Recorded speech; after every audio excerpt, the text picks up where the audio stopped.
नमस्कार दोस्तों, क्या आप यह जानना चाहते हैं कि मानसिक रूप से मजबूत लोग सफलता के लिए क्या करते हैं? हम ऐसा क्या करते हैं जो मानसिक रूप से मजबूत लोग नहीं करते? या फिर हम मानसिक रूप से मजबूत लोगों की पहचान कैसे कर सकते हैं? दोस्तों, आज की इस बुक समरी में हम अपनी मानसिक आदतों के बारे में जानेंगे। यह बुक हमें बताती है कि सफलता के लिए मानसिक रूप से मजबूत बनना जरूरी है, ताकि हम जीवन की परेशानियों के सामने हार ना मान लें। यह बुक हमें उन आदतों के रहस्य बताती है जो मानसिक रूप से मजबूत लोग फॉलो करते हैं। मानसिक रूप से मजबूत होने का मतलब केवल इतना है कि हम जो काम करना चाहते हैं उसे बाधाओं को पार करते हुए पूरा करें। दोस्तों, मानसिकता कोई किताब नहीं है जिसे पढ़ने से हमारी मानसिकता बेहतर हो जाएगी। इसलिए हम अपनी आदतों, विचारों और अपने कार्यों को बेहतर करने की कोशिश करते हैं ताकि हम मानसिकता को अपने अनुसार बना सकें। इस बुक समरी में हम उन 13 आदतों के बारे में जानेंगे जो हमारी मानसिकता को बेहतर बनाती हैं। दोस्तों, मानसिक रूप से मजबूत लोगों की पहली आदत है कि वे खुद को दोषी महसूस करने में समय बर्बाद नहीं करते। हम सभी जीवन में दर्द और दुख का अनुभव करते हैं। यह एक सामान्य स्वास्थ्य की भावना है, लेकिन अपने दुख और दुर्भाग्य पर अधिक ध्यान देना आत्मविनाशकारी हो सकता है। यदि हम तनाव से जूझते समय आत्मदया को हावी होने देते हैं तो हम समाधान पर काम करना बंद कर देंगे। इसलिए हमें उन बातों और विचारों के प्रति सचेत रहना होगा जो हमें आत्मदया महसूस करने की ओर ले जाते हैं। दोस्तों, दूसरी आदत है वे खुद की भावनाओं के साथ खेलने का अधिकार किसी को नहीं देते। लोगों को यह नियंत्रण करने की शक्ति देना कि हम कैसे सोचते हैं, महसूस करते हैं और व्यवहार करते हैं, मानसिक रूप से मजबूत होना असंभव बनाता है। जब हम अपने दुश्मनों से नफरत करते हैं तो हम उन्हें अपने ऊपर अधिकार दे रहे हैं, अपनी नींद का, भूख का, स्वास्थ्य का और हमारी खुशी का। अपनी भावनाओं पर ध्यान दें कि वे कैसे हमारे और लोगों के विचारों पर प्रतिक्रिया करते हैं, और अपने लिए वे तरीके भी खोजें जिन पर हमारे विचार बेहतर प्रतिक्रिया देते हैं। यह मुश्किल है, लेकिन अभ्यास के द्वारा इसे आसान बनाया जा सकता है। दोस्तों, तीसरी आदत है वे बदलाव से नहीं डरते। यह कहना आसान होता है कि हम बदलाव चाहते हैं, लेकिन सफलतापूर्वक बदलाव करना कठिन होता है, क्योंकि हमारे विचार और भावनाएं अक्सर हमारे व्यवहार को बदलाव से रोकती हैं, भले ही इससे हमारे जीवन में सुधार हो रहा हो। ऐसा नहीं है कि कुछ लोगों में इच्छा शक्ति मजबूत होती है और कुछ में नहीं। फर्क इस बात से पड़ता है कि कुछ लोग बदलाव के लिए तैयार हैं और कुछ नहीं। अगर हम बदलाव नहीं चाहते हैं तो दुर्भाग्य से हमारा जीवन बदल जाता है, जैसे हमारी नौकरी छूटने से, किसी प्रियजन की मृत्यु से, किसी मित्र के चले जाने से या बच्चों के बाहर चले जाने से उत्पन्न परिवर्तन। यह सभी हमारे जीवन का हिस्सा होते हैं। जब हम छोटे बदलावों को अपनाने का अभ्यास करते हैं तो हम अपने रास्ते में आने वाली परिस्थितियों से निपटने के लिए बेहतर ढंग से तैयार होते हैं। इसलिए यह जरूरी है कि परिवर्तन करने के अपने तरीकों पर ध्यान दें। दोस्तों, चौथी आदत है वे उन चीजों पर ध्यान नहीं देते जिसे वे नियंत्रित नहीं कर सकते। सब कुछ नियंत्रण में रखना हमें बहुत सुरक्षित महसूस करवा सकता है, लेकिन यह सोचना कि हम हमेशा नियंत्रण रख सकते हैं, यह हमारे लिए परेशानियां खड़ी कर सकता है। इसीलिए लेखिका हमें सभी चीजों पर नियंत्रण पाने की भावना से बचने पर जोर देती है। हो सकता है कि हम अपने साथ होने वाली सभी घटनाओं को नियंत्रित न कर सकें, लेकिन हम उनसे प्रभावित होंगे या नहीं, यह निर्णय हमारा है। जब हम इस बात पर ध्यान देते हैं कि दुनिया में क्या गलत हो रहा है, बिना यह देखे कि हमारे सोचने और काम करने के तरीके कैसे हैं और उन पर हमारा कितना नियंत्रण है, तो हम खुद को गलत और परेशानियों में फंसा हुआ पाते हैं। लेखिका हमें बताती है कि किसी तूफान को रोकने की कोशिश करना अपनी ऊर्जा बर्बाद करना है। इसके बजाय हमें इस बात पर ध्यान देना चाहिए कि हम इसके लिए क्या तैयारी कर सकते हैं। दोस्तों, पांचवी आदत है वे हर किसी को खुश करने में समय नहीं गंवाते। जिस प्रकार लोगों को यह नियंत्रण करने देने की अनुमति देना कि हम कैसा महसूस करते हैं, यह हमें नियंत्रण की भावना देता है। ठीक इसी प्रकार लोगों को खुश करने का मतलब यह है कि यह नियंत्रित करना कि दूसरे लोग कैसा महसूस करते हैं, दूसरे लोग क्या सोचते हैं। अगर इसकी परवाह करेंगे तो हम हमेशा दूसरों के गुलाम रहेंगे। लेखिका हमें बताती है कि हमारे जीवन के कुछ क्षेत्र ऐसे हो सकते हैं जहां हम अपने जीवन मूल्यों के अनुसार व्यवहार करते हैं, और कुछ क्षेत्रों में हम लोगों को खुश करने के बारे में चिंतित रहते हैं। हमें उन संकेतों को पहचानना होगा जो हमारा जरूरी काम छोड़कर दूसरों की मदद करने के लिए प्रेरित करते हैं। क्योंकि हम कुछ भी करें, हमेशा कुछ लोग खुश होंगे और कुछ दुखी, इसलिए ना कहना हमें सीखना होगा। दोस्तों, छठी आदत है वे जोखिम लेने से नहीं डरते। हम अपने जीवन में हर पल कई जोखिमों का सामना करते हैं, जैसे फाइनेंशियल, शारीरिक, भावनात्मक, सामाजिक और व्यावसायिक रिस्क शामिल है। लेकिन हम उन जोखिमों से बचते रहते हैं जो हमें अपनी पूरी क्षमता तक पहुंचने में मदद कर सकते हैं। और ऐसा इसलिए होता है क्योंकि हम रिस्क लेने से डरते हैं। अपने कार्यों के प्रति बहुत डरपोक और संकोची न बने। पूरी जिंदगी एक प्रयोग है, हम जितने अधिक प्रयोग करेंगे उतना ही अच्छा रहेगा।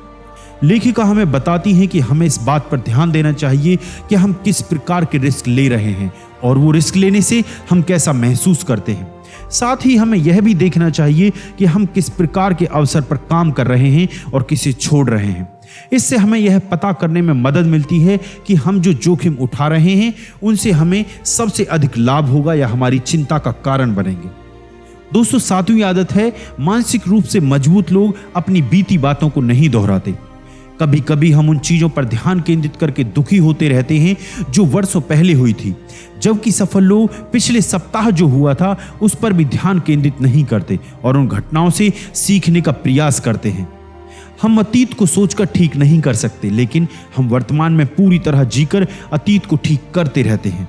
लेखिका बताती हैं कि अतीत में फंसे रहने से हम भविष्य का आनंद नहीं ले सकते। इसलिए यह जरूरी है कि हम उस समय और कामों को पहचाने जो हमें अतीत की याद दिलाते हैं और अपनी भावनाओं को ठीक करने के लिए आवश्यक कदम उठाएं ताकि हम आगे बढ़ सकें। दोस्तों, 8वीं आदत है वे एक जैसी गलतियां बार बार नहीं करते। अधिकतर समय हम यह सोचकर काम करते हैं कि हम जो कर रहे हैं वह सही है।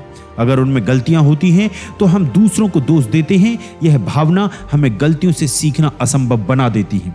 इसलिए लेखिका हमें बताती हैं कि गलतियां करना इंसान होने का प्रमाण है। इससे पता चलता है कि हम कुछ नया करने की कोशिश कर रहे हैं, क्योंकि जो लोग अपनी पुरानी आदतों पर चलते हैं उनसे गलतियों की उम्मीद नहीं की जाती। लेकिन जो बदलाव चाहते हैं वे ही गलतियां करते हैं और उनमें सुधार करके आगे बढ़ते रहते हैं। एकमात्र वास्तविक गलती वह है जिससे हम कुछ नहीं सीखते। किसी विशेष समस्या को हल करने के लिए आमतौर पर कई अलग अलग तरीके होते हैं। यदि हमारी वर्तमान योजना सफल नहीं होती है तो कुछ नया आजमाने के लिए तैयार रहें, क्योंकि प्रत्येक गलती से सीखने के लिए आत्म जागरूकता और विनम्रता की आवश्यकता होती है। दोस्तों, 9वीं आदत है वे दूसरे लोगों की सफलता से नाराज नहीं होते। लेखिका हमें बताती हैं कि ईसा को इस प्रकार बताया जाता है कि मुझे वह चाहिए जो आपके पास है, और किसी की सफलता पर नाराजगी इससे भी आगे बढ़ती है। वह बताती हैं कि मैं वह चाहता हूं जो आपके पास है और मैं नहीं चाहता कि आपके पास वह हो। इसलिए हमें कभी कभी किसी की सफलता से ईर्ष्या होना सामान्य बात है, लेकिन किसी की सफलता से नाराज होना हमें परेशानियों में डाल सकता है। जलन एक जहर है जिसे हम खुद पी रहे हैं और यह आशा कर रहे हैं कि हमारा दुश्मन मर जाएगा। लेखिका हमें बताती हैं कि जब हम वास्तव में अच्छा कर रहे होते हैं तो दूसरों के प्रति नाराजगी महसूस करने से बचना आसान होता है, लेकिन जीवन में कई बार ऐसा भी होता है कि हमें सफलता के लिए संघर्ष करना पड़ता है। तब दूसरों की सफलता को देखकर नाराज नहीं होना कठिन हो जाता है।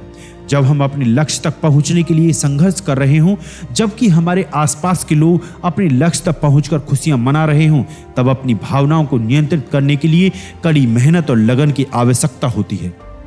दोस्तों, 10वीं आदत है वे असफलता के बाद भी हार नहीं मानते। कुछ लोग पहली बार प्रयास करने के बाद असफल हो जाते हैं। यह एक साधारण बात है, लेकिन अपनी असफलता को स्थायी मानना यह हमें दूसरे प्रयास करने और दूसरी बार में सफलता हासिल करने से रोकती है। असफलता सफलता की प्रक्रिया का एक हिस्सा है। जो लोग असफलता से बचते हैं, सफलता उनसे बचती रहती है। अपने जीवन के उन क्षेत्रों की पहचान करें जहां असफलता के बाद हार मानने की संभावना अधिक हो, और इस बात पर गौर करें कि हम अपनी असफलताओं से कैसे सीख सकते हैं। उस क्षेत्र में काम करना शुरू करें और यह भी याद रखें कि अगर हम असफलता होने के बाद दोबारा प्रयास करने के आदी नहीं हैं तो शुरुआत में अपने डर से सामना करना मुश्किल होगा।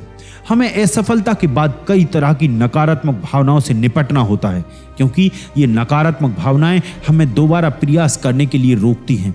हालांकि अभ्यास के साथ हम यह पता लगाने में सक्षम हो जाते हैं कि असफलता किन कारणों से आ रही है और उन्हें कैसे बेहतर कर सकते हैं। दोस्तों 11वीं आदत है, वे अकेले समय बिताने से नहीं डरते। अकेले समय बिताना अधिकांश लोगों को अच्छा नहीं लगता, लेकिन बड़ी सफलता के लिए हमें अकेलेपन की आवश्यकता होती है, ताकि हम खुद को समझ सकें, अपनी गलतियों पर विचार कर सकें और वास्तविकता को देख सकें। मनुष्य के सभी दुखों का कारण अकेले में चुपचाप न बैठना है। जो लोग सोचते हैं कि अपने बारे में सोचना स्वार्थी है या अकेले बैठना समय की बर्बादी है, वे लोग गलत भी हो सकते हैं, क्योंकि हमारे ज्ञान के अनुसार अधिकांश सफल लोगों ने अपनी सफलता के रहस्य अकेले समय बिताकर ही प्राप्त किए हैं। अपने बारे में सोचने के लिए हमें किसी मोबाइल फोन, किताब या किसी दूसरे व्यक्ति की आवश्यकता नहीं होती है। इसलिए अपने बारे में सोचने के लिए ऐसा कुछ समय अवश्य निकालें ताकि हम खुद को बेहतर बना सकें। दोस्तों 12वीं आदत है, उन्हें नहीं लगता कि दुनिया पर उनका कुछ कर्ज है। ऐसा नहीं है कि दुनिया हमारे बिना चल नहीं सकती या हम जो काम करते हैं उससे ही दुनिया चलती है। इस संसार में एक से बढ़कर एक व्यक्ति हुए हैं। उनके समय में दुनिया सोचती थी कि इनके बिना दुनिया का क्या होगा।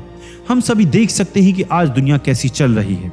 यह मत कहते फिरें कि दुनिया हमारी जीविका का कर्जदार है। दुनिया को हमसे कुछ नहीं चाहिए। लेखिका बताती है कि मानसिक रूप से मजबूत लोग यह नहीं सोचते कि दुनिया पर उनका कुछ बकाया है, बल्कि वे दुनिया को देने के बारे में सोचते हैं। दोस्तों मानसिक रूप से मजबूत लोगों की 13वीं और सबसे आखिरी आदत है, वे तत्काल परिणाम की उम्मीद नहीं करते। हम एक लगातार बदलती दुनिया में रहते हैं, जहां हमें सब कुछ तुरंत नहीं मिल सकता। चाहे हम अपना खुद का व्यवसाय शुरू करना चाहते हो या पैसे कमाना, अगर हम तत्काल परिणाम की उम्मीद करते हैं तो हम अक्सर असफलता ही हासिल करेंगे। धैर्य, लगन और पसीना मिलकर सफलता के लिए एक अपराजिता कनेक्शन बनाते हैं। लेखिका बताती हैं कि अगर हम डॉक्टर की चेतावनी के बाद भी अपना पसंदीदा भोजन नहीं छोड़ते हैं तो परिणाम कुछ भी हो सकता है। इसलिए हमें अपने जीवन के उन क्षेत्रों की तलाश करनी होगी जहां हमें सुधार की आवश्यकता है। दोस्तों कंक्लूजन यह है कि इस बुक समरी में हमने 13 मानसिक आदतें सीखी जो मानसिक रूप से मजबूत लोग नहीं करते। लेखिका बताती हैं कि मानसिक रूप से मजबूत वे लोग होते हैं जो विपरीत परिस्थितियों में भी सामान्य कार्य कर पाते हैं, ना कि रोबोट की तरह अपनी भावनाओं पर नियंत्रण पाने की कोशिश करते रहते हैं। दोस्तों आपको ये बुक समरी कैसी लगी कमेंट्स बॉक्स में जरूर बताएं, और इसी तरह की ऑडियो बुक समरीज के लिए इस चैनल को लाइक करें, सब्सक्राइब करें एंड शेयर करें। बहुत बहुत धन्यवाद। खुश रहिए।